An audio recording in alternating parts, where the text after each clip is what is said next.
welcome to your Daily Writing Habit, episode number 467. If you're writing a book or thinking about it or trying to finish a book you've started or you need help promoting your book, you are in the right place. Good morning and happy Writer Wednesday. I'm your host, Christine Whitmarsh, also known as Christine Inc., like that stuff we write with.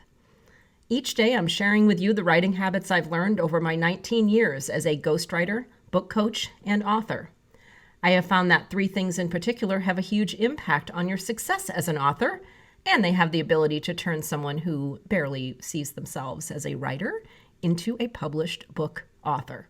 Those three things are writing fundamentals, productivity, and mindset habits. Here's today's quote.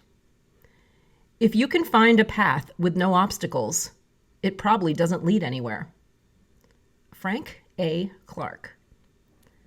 And once again, good morning, happy Writer Wednesday, and welcome to my continuing Writer Wednesday series, where each week I give you some of the highlights of my process for developing and writing books. And I do it in the most actionable way I can think of by revealing a piece of my process and then 3 questions or activities that you can use so you can get to work writing your book. Today's topic is self-help memoirs. Now, this is the type of books I specialize in helping people write. Self-help memoirs, also known as kind of a memoir with a message, lots of different ways to describe that. And one part of the process that I use is to find what I call the intersection of story and message. And here are 3 questions to help you find the intersection of story and message in your memoir. And by the way, a self-help memoir, it's not an official genre of book if you're looking for it on Amazon. It is a memoir. It's a memoir that has an emphasis on a message that can really help the reader, as opposed to, old-fashioned or traditional memoirs that kind of left it up to the reader and they kind of hoped that the message came through. This is just a little bit more of a specific intention on the part of the author to make sure that that message is woven clearly into the memoir. So here are 3 questions to help you find the intersection of story and message in your memoir. Number 1, list 3 or more situations in your life that changed the direction of your life, or changed you or how you see yourself, created change for you or your life in some way, even a little, even in a way that maybe you didn't realize until later on. So try to find at least 3 or more of these situations, even if you can just find 3 that change the direction. That just think about it, a train on its tracks. Maybe it just reached one of those little track changes and it wasn't dramatically different, didn't send the train in a whole different direction, but just a slightly different angle.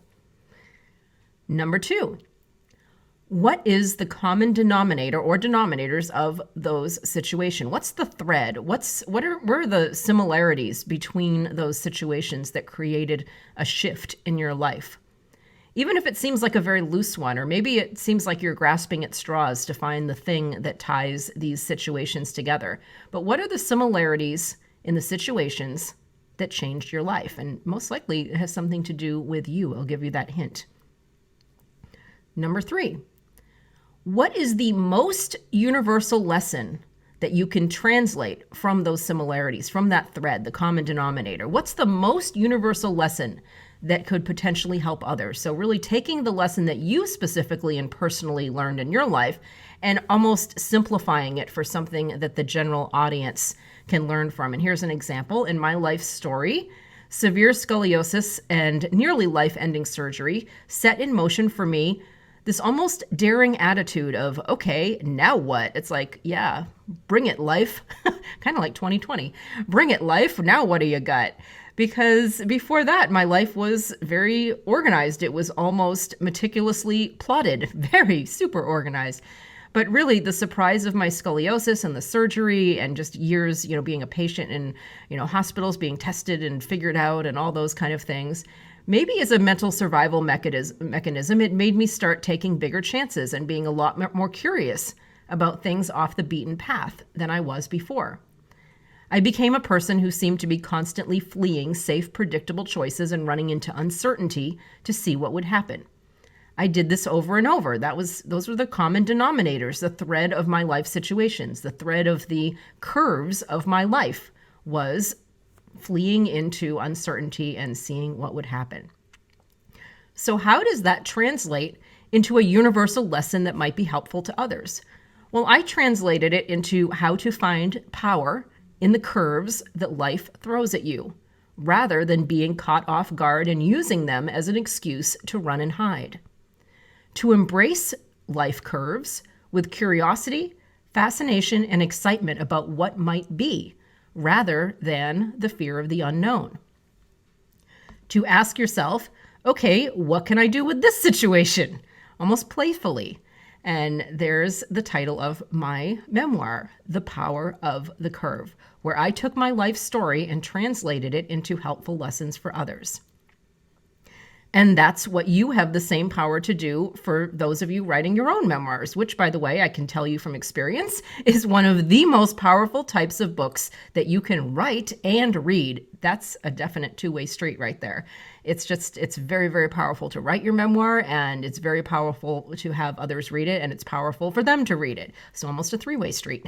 That makes sense. So to recap your 3 action questions for today: find the curves in your life, find those situations that changed you. Identify the common denominator of those curves, and then translate that common denominator into some sort of universal lesson for others. And of course, to get a copy of my memoir, The Power of the Curve, it's super easy, powerofthecurve.com, and I'll also put it in the show notes. Thank you for joining me here on Your Daily Writing Habit, where I am helping you write and finish writing an awesome book that will impact others for many, many, many years. And please drop by my Inc. Authors group on Facebook and let us know how we can support you in doing that. Inc. Authors on Facebook. Until tomorrow, happy writing.